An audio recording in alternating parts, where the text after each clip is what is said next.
Olá, pessoal, estamos começando o nosso terceiro bloco da aula de hoje. E no bloco anterior eu esqueci de mostrar para vocês aqui esse slidezinho que é importante, tá?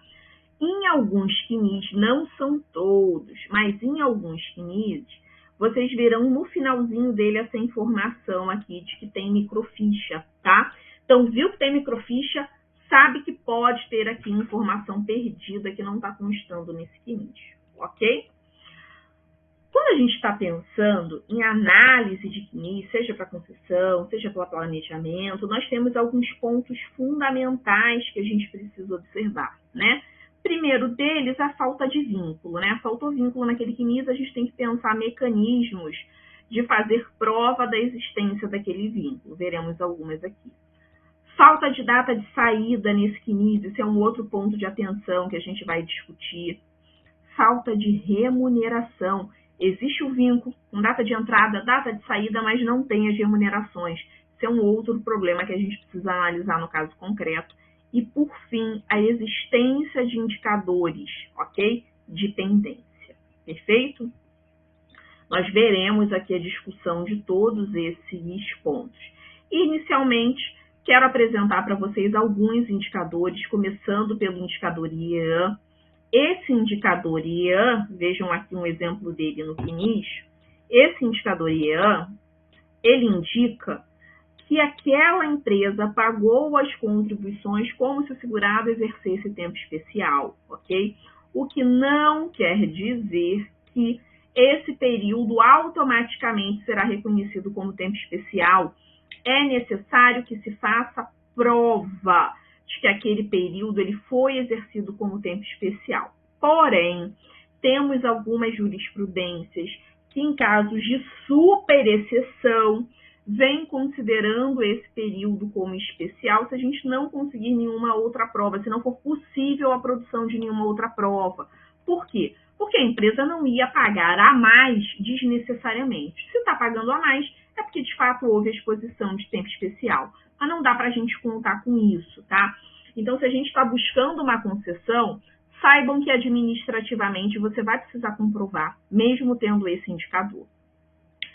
Se você for para o judicial, nesse ato de concessão, no judicial não é pacífico, mas a gente tem algumas decisões reconhecendo esse período como especial pela existência do indicador, se não existir na realidade fática nenhuma outra forma de fazer essa comprovação, tá? Se a gente está pensando a nível de planejamento, eu sempre tive por hábito, ao fazer planejamento em uma situação como essa, onde não tem PPP, não tem como segurado conseguir, sempre tive o hábito de fazer dois cálculos. Um cálculo considerando esse período como especial e outro não. Por quê? Porque se o cliente conseguir alguma prova, ele sabe que ele vai conseguir aquela validação até mesmo no administrativo. Se não conseguir, sabe que eventualmente pode ir para o judicial discutir e eventualmente esse período pode ser considerado. Então, a gente precisa ter no planejamento esses dois pontos a serem observados, ok? Tenho conhecimento de apenas uma decisão que eu achei na internet, inclusive, do reconhecimento desse período como especial pelo Conselho de Recursos da Previdência.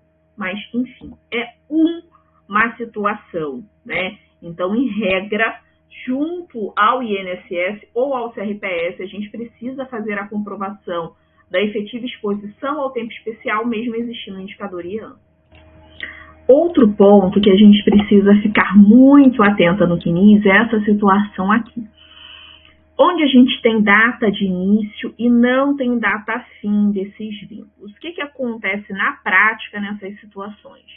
Por mais que não haja nenhum indicador de pendência, a gente vai precisar fazer prova da data fim desse vínculo. Se a gente não faz essa comprovação, o INSS vai calcular para fins de tempo de contribuição apenas um dia de trabalho, tá? Então, a regra é, tá sem data de saída, considera-se apenas um dia de trabalho, ou seja, que ele começou e iniciou no mesmo dia, exceto se tiver recolhimento. Porque se tiver recolhimento, será considerado o último dia do último mês onde houve recolhimento. Então, por exemplo, vamos pegar esse vínculo aqui de 94. Vamos imaginar que tenhamos aqui a indicação de último recolhimento em junho de 2000, então será considerado a data fim o último dia desse mês. Então seria 30 de junho de 2000, a data que seria considerada como data fim. Ok? Então fiquem bem atentos a isso, porque por mais que não exista indicador de pendência, se não tem data fim, a gente precisa comprovar até quando foi esse vínculo. Ok? Outro indicador muito comum, TXT, que é um vínculo que indica que houve uma informação extemporânea naquele cadastro, tá? Ele vem aqui no CNIS como TXT. Então, observem que tem aqui a data de início, a data fim desse vínculo, mas está aqui como indicador TXT, ou seja, a empresa fez o cadastro daquele funcionário fora do prazo legal, ok? Fora do prazo legal. Isso faz com que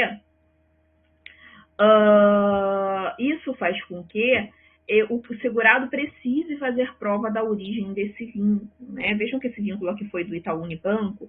E por que está extemporâneo, Priscila, já que é uma instituição grande? Porque lembra que teve uma fusão entre Itaú e Unibanco? A gente teve uma mudança de CNPJ para todo mundo que estava no Unibanco. Então, eles passaram a ficar registrados por esse conglomerado, né? Mas se a gente for olhar o CNIS dessa segurada, certamente tem um registro anterior só em nome do Unibanco, né? Então, nessas situações de fusão, isso acontece. Por quê? Porque eles fazem o cadastro com data retroativa, ok? Outro indicador importante, remuneração após o fim do vínculo. Esse indicador aqui acontece nesse tipo de situação, onde o segurado trabalhou até maio de 2015, mas teve uma contribuição referente a junho, tá? Isso aqui muito provavelmente ocorre por erro da empresa na hora de fazer o cálculo da rescisão e acaba contribuindo em cima desse valor. Então, a gente precisa entender com o nosso cliente qual foi efetivamente a data fim de vínculo dele. Por quê? O INSS vai considerar, a princípio, essa data aqui e vai desconsiderar esse recolhimento, né? E aí não dá para a gente, em uma análise de concessão ou em uma análise de planejamento, levar em conta, nesse exemplo, o mês de junho, porque o INSS vai considerar só até maio. Priscila, mas teve recolhimento. Não importa. A gente precisa entender, de fato, qual é a data fim, ok? Outro indicador comum é esse aqui, que indica uma inconsistência temporal. Por quê? Porque a data que está constando como admissão do empregado é anterior à data que aquela pessoa jurídica foi constituída, né? Então, vejam aqui, esse vínculo tem como data de início 84, só que em 84 essa empresa ainda não existia. Pode acontecer erro? Pode. Eu já peguei situação em que a data de início aqui, por erro de cadastramento do RH, estava como a data de que aquela pessoa começou, estava a data que aquela pessoa nasceu, foi o erro de digitação. E aí a gente precisa entender com a nossa cliente qual foi a data real, tá?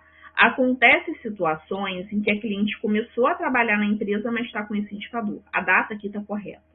Isso pode acontecer porque antigamente, né, muitos anos atrás, acontecia das empresas começarem a ter liberação para começar a exercer as suas atividades antes dela ter todas as liberações ali para poder atuar, né?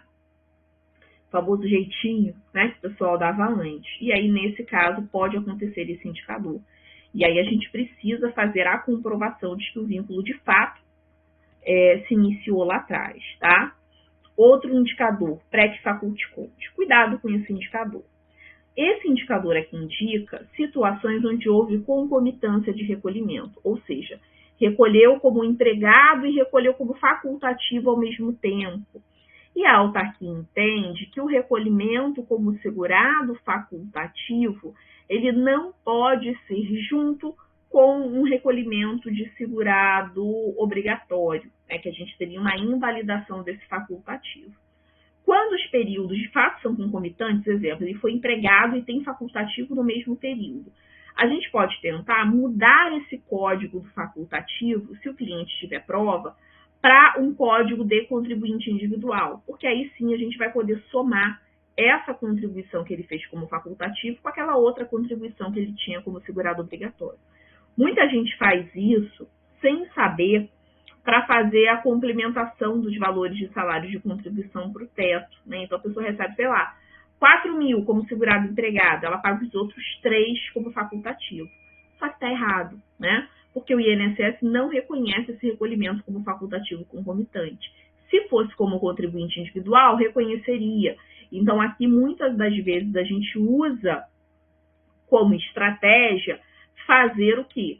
Fazer a conversão desses recolhimentos concomitantes para a CI. A gente faz uma alteração do Código de Pagamento, que é permitido pela Portaria 123 de 2020, tá? Vejam que nesse exemplo aqui realmente está concomitante, nessa situação 1. O segurado recolheu aqui como facultativo e no mesmo tempo recolheu como individual. E aí não pode, o INSS não reconhece, tá? Temos um exemplo aqui da situação 2, onde esse vínculo como facultativo é invalidado de forma incorreta. Por quê? Porque existe um outro vínculo que está aberto sem data fim anterior a esse recolhimento como facultativo. E aí, essa concomitância ela é indevida. Por quê? Porque esse período não está sendo validado porque a gente não tem uma data de saída em outro vínculo. E aí o INSS entende que ele continua trabalhando. O que a gente precisa fazer para acertar? Fazer a prova aqui da data fim. Quando a gente faz a prova da data fim, a gente consegue essa validação. Ok? Outra indicador, recolhimento de facultativo de baixa renda não validado. Para quem não sabe, agora na plataforma do Meu INSS, nós temos um serviço específico para a validação desses recolhimentos como facultativo de baixa renda. E só pode ser validado o recolhimento como facultativo de baixa renda nas situações em que aquela pessoa não exerce atividade, é de fato dono de casa, ok? Não tem renda própria, não exerce atividade remunerada, em que a renda familiar é de até 2 salários mínimos e que tem cadastro no CadÚnico. Mais do que ter cadastro no CadÚnico, ele tem um cadastro no CadÚnico que é atualizado a cada 2 anos, tá? Se não preencher esses requisitos, se todos esses requisitos não estiverem preenchidos, esse período de recolhimento de facultativo de baixa renda não vai ser validado. Então, no momento que você estiver analisando a situação desse cliente, você precisa verificar se ele preenche todos esses requisitos que estão aí para vocês, ok? Se um desses requisitos não tiver sido preenchido, o período não será validado. Nós temos diversos temas da TNU julgando esse tipo de situação, como o tema 181, que entendeu que o cadastro prévio no CadÚnico é requisito para a validação dessas contribuições como facultativo de baixa renda. Se não validou, se não tem esse cadastro no CadÚnico prévio, segundo a TNU, esses períodos não podem ser reconhecidos, ok? Temos um outro tema, que é o 285, que trata da situação seguinte, da pessoa ter o cadastro no CadÚnico, mas ela não ter feito a atualização a cada 2 anos, tá?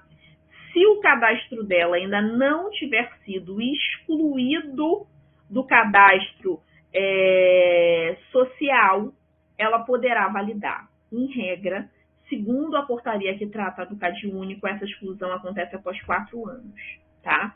Então, fiquem atentos a isso. Tem que atualizar a cada 2 anos. Esqueceu de atualizar a ponto do cadastro ser excluído, o que regra ocorre com 4 anos, também não vamos poder validar essas contribuições. Temos ainda outro tema da TNU tratando disso, que é o tema 241, tá? Que vai falar que mesmo que aquele segurado exerça uma atividade de baixa expressão econômica, ainda assim esse recolhimento como facultativo de baixa renda não pode ser validado. Exemplo, segurada trabalhava em casa fazendo salgado, ganhava R$300 por mês de renda com as vendas desse salgado. Ela, segundo o entendimento da TNU, não pode recolher como facultativo de baixa renda, tá? Então, fiquem atentos aí a isso na hora de entrevistar o cliente, para você analisar períodos que não foram reconhecidos. Se cair em alguma dessas situações que a gente viu, não vai validar. E agora, essa validação pode ser feita previamente. Então, na medida do possível, vamos orientar os clientes a fazerem isso de forma prévia, ok? Outro indicador, indicador de recolhimento na condição de empregado doméstico sem registro de vínculo. Trouxe até um caso do escritório para vocês acompanharem comigo. Observem que essa segurada tinha vários recolhimentos como empregada doméstica sem registro de vínculo, né? Recolheu lá com código de doméstico.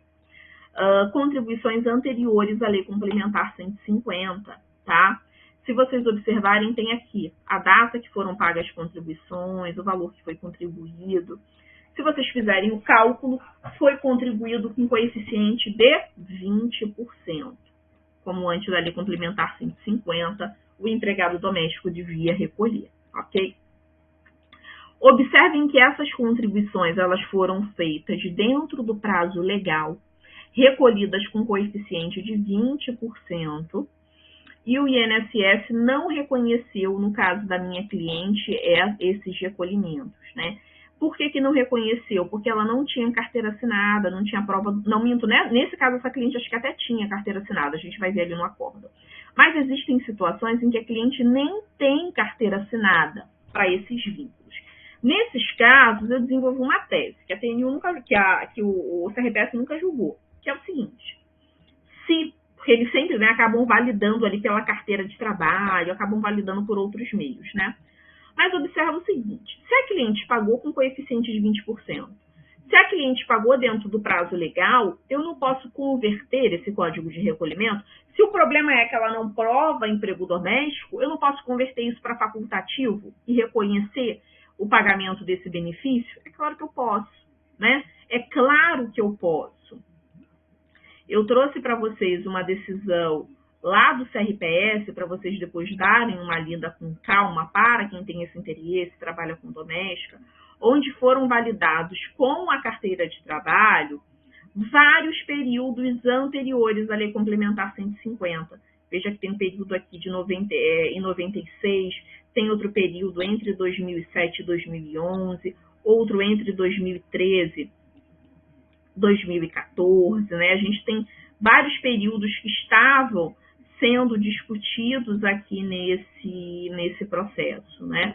E a gente pedia a aplicação do enunciado 2 do CRPS, entendendo pela presunção de recolhimento do doméstico, ou alteração do código de recolhimento para facultativo, para que a gente validasse, então, esse período, né? E vejam que foi devidamente reconhecido lá junto ao CRPS, ok? Então, esses períodos de vínculo doméstico, se a gente está pensando numa concessão, a estratégia principal seria essa, né? Foi recolhido dentro do prazo? Ok, não quer validar como doméstico, então altera o código de pagamento para facultativo. Entende que aquela cliente recolheu errado, não importa mesmo ela sendo doméstica, só altera o código, para que então a gente garanta a concessão desse benefício, né? Outra estratégia, se tiver carteira assinada, presente a carteira assinada, porque o INSS, para períodos anteriores à Lei Complementar 150, ele vai te criar um casinho para validar, mas no CRPS valida. Quando a gente está olhando sobre um prisma de planejamento, eu sempre tive o hábito no escritório de contar com esses períodos, tá? Mas sempre fazendo um destaque dentro do meu planejamento, indicando, olha, tem risco de não validar, ok? Orientando aí o cliente desse eventual risco. Outro indicador, esse importantíssimo, PREC menor NIM. Esse indicador indica que aquela pessoa, aquele nosso cliente, recolheu com um salário de contribuição abaixo do valor mínimo, tá? Antes da reforma, esse indicador ele era importante e só existia para o facultativo e para o individual, porque esses dois, se recolhessem abaixo do mínimo, sempre precisaram complementar, ok? Com a reforma da Previdência, qualquer segurado, incluindo o empregado doméstico e o trabalhador avulso, que recolherem abaixo do mínimo, não tem esses períodos considerados para nada, segundo previsão do artigo 19e do Regulamento da Previdência Social. Então, esse indicador passou a ser importante, então, para todo mundo. Você viu esse indicador, você precisa o quê? Se for o caso, ou complementar essa contribuição, ou agrupar as contribuições, ou fazer a transferência dos excedentes, né? Procedimentos esses que vocês estudam ali dentro do cálculo previdenciário. Na complementação, a gente vai pagar o que falta. Teve ali um salário de contribuição de R$800, a gente vai pagar a diferença para chegar no salário mínimo. Agrupamento, eu pego duas contribuições e junto em uma única. Transferência do excedente, eu vejo dentro daquele ano civil, um mês que eu contribuí acima do salário de contribuição mínimo, pego o que exceder e jogo naquele outro mês onde a gente não alcançou esse valor, ok? Segundo a portaria 1005 de 2022, esses procedimentos já podem ser feitos para os períodos pós-reforma, direto no meu INSS. Basta que a gente acesse esse serviço aqui, ajustes, ok? A gente vai nesse serviço, vai abrir essa tela, a gente vai optar ou por fazer a complementação, e aqui nesse caso dessa cliente, olha, veja que ele tem um mês abaixo, já calcula o valor, você emite a guia, tudo por aqui. Ou então a gente pode optar por utilizar os excedentes ou agrupar. Aí a gente vem aqui nessa outra opção, ok? Antes, para a complementação pós-reforma, a gente tinha a portaria 230, que mandava a gente fazer esse procedimento lá no site da Receita Federal. Agora, não temos mais essa portaria 230. É tudo feito diretamente pelo meu INSS. Para os períodos anteriores à reforma, vamos aplicar a portaria 123, né? E aqui na portaria 123, vai mandar que para esses períodos anteriores, a gente ligue no telefone 135 para gerar a guia de pagamento. A ideia, gente, é que uma hora vá tudo para o meu INSS, mas isso vai ser sempre feito aos poucos, né? Porque a Dataprev não consegue fazer isso tudo de uma vez. Então, vai fazendo, vai testando. Em algum momento, vai ser tudo feito pela plataforma. Hoje, as complementações de salário abaixo do mínimo, que a gente não consegue fazer pela plataforma, a gente pode ligar no INSS utilizando a portaria 123 e pedir a emissão dessa guia. Muito colega confunde esse indicador que eu mostrei aí para vocês, PREC menor min, com esse indicador aqui, que é um indicador de recolhimento em plano simplificado, tá? Recolhimento em plano simplificado é outra história. Isso aqui não significa recolhimento abaixo do mínimo. Olha só, deixa eu só abrir aqui uma tela branca. O valor que o nosso cliente paga de contribuição, valor, contribuição, vou colocar sem abreviado, ele é calculado com base no salário de contribuição vezes um coeficiente, não é isso? Quando a gente fala em contribuição abaixo do salário mínimo, estamos falando que o salário de contribuição foi abaixo do mínimo. Por exemplo, pega lá o salário de contribuição de 2020, o mínimo. Salário mínimo, 1.045, se eu não estiver enganada. Então, quando eu olho para o CNIS desse cliente, se esse salário de contribuição estiver abaixo de 1.045, ele foi um recolhimento abaixo do mínimo, né? Esse recolhimento abaixo do mínimo, ele vem sempre com o indicador PREC menor min, ok? Recolheu abaixo do salário mínimo. Agora, quando a gente está falando em plano simplificado, a gente está falando uma alteração aqui. O salário mínimo foi respeitado, o salário mínimo foi respeitado. O que foi pago de forma diferente foi o coeficiente, não foi o salário de contribuição, tá? Quando essa variação está no coeficiente, a gente está falando em um recolhimento em plano simplificado da Previdência Social. Em regra, o facultativo e o contribuinte individual, eles recolhem com coeficiente de 20%. Essa é a regra. Mas existem situações que a legislação permite que eles recolham em planos simplificados. E esse plano simplificado pode ser de 11% ou pode ser de 5%. Então, ao invés de multiplicar o salário de contribuição por 20, a gente multiplica ou por 11 ou por 5%, tá?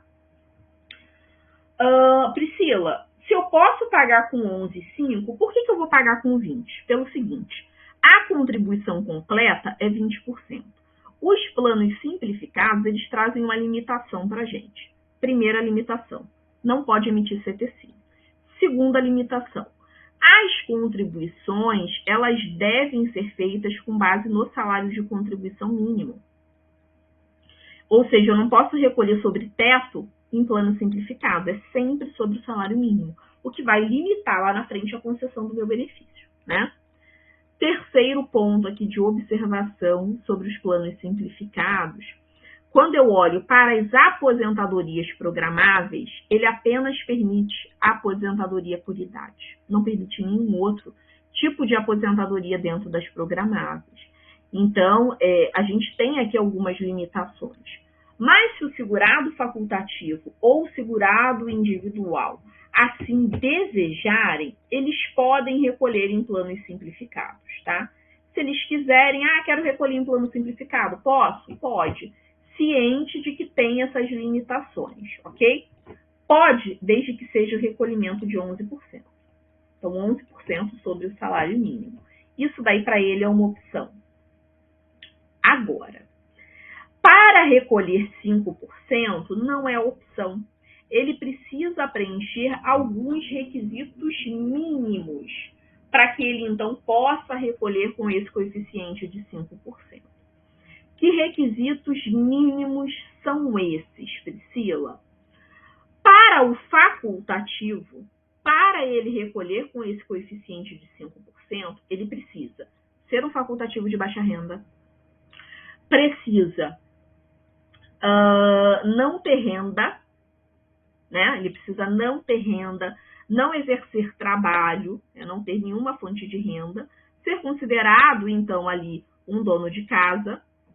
Ele precisa também ter uma renda familiar de até, no máximo, 2 salários mínimos. Se esses requisitos não forem preenchidos, ele não pode recolher como facultativo de baixa renda. Então, precisa preencher, só pode recolher nessas hipóteses. E o contribuinte individual, ele apenas pode recolher com 5% em uma hipótese, se ele for um segurado facultativo de microempreendedor individual, só se ele for um contribuinte individual, microempreendedor individual. Então, o facultativo só recolhe 5% se preencher esses requisitos. Se é um facultativo que não tem renda, não tem ali, não exerce atividade remunerada e o seu grupo familiar tem uma renda de até 2 salários. Já o contribuinte individual, para recolher como facultativo, ele precisa necessariamente ser MEI, microempreendedor individual. E sendo MEI, ele não vai recolher por carnê, ele vai recolher lá pelo DAS, pelo Documento de Arrecadação do Simples Nacional. Então, quando ele faz o pagamento das contribuições previdenciárias dele, já vai vir lá automaticamente descontado dele o INSS, tá? Então, não tem código de recolhimento. É fácil da gente observar quando ele é MEI, porque pelo CNIS a gente vai ver o recolhimento em plano simplificado, esse aqui é um CNIS modelo antigo, vai ver o recolhimento em plano simplificado e vai ver o valor da contribuição, né? Agora, no novo CNIS, a gente chega a ter um indicador específico, que é o indicador IREC-MEI. Vejam aqui do novo CNIS, IREC-MEI, indicando que essa contribuição foi como MEI, ok?